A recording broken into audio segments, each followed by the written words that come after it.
तो आचार्य श्री नमोस्तु महाराज जी।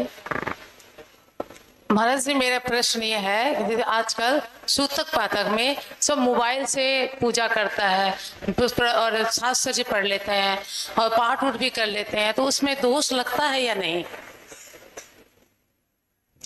ठीक बात है, लगेगा।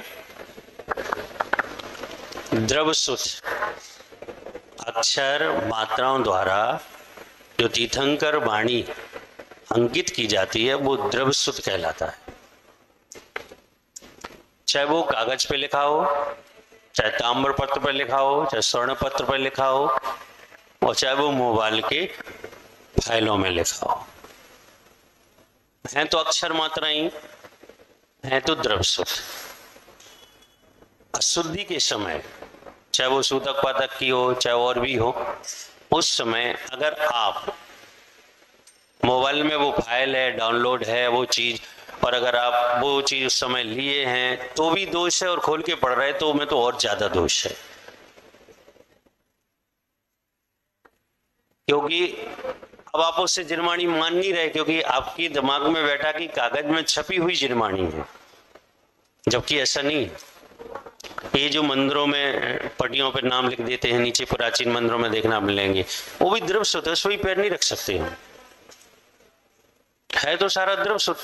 वो वाली नाम के रूप में अंकित है, चाहे किसी के रूप में अंकित है, तो औपचारिकता से हम उसकी भी विनय करते हैं।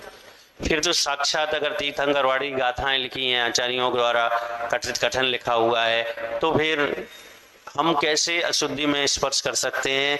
तो नहीं कर सकते हैं। अच्छा ये है कि मोबाइल में जिनवाणी को डाउनलोड ना करें, इतनी भौतिक बात ना बने कि आप भौतिक बात के चक्कर में शुद्धि अशुद्धि का विकल्प भूल जाएं और साक्षात द्रव सुत का अपमान करें, और जिसका फल आपके लिए अगले अगले भवों में अज्ञानता, परेशानियां, समस्याओं का सामना करना पड़े।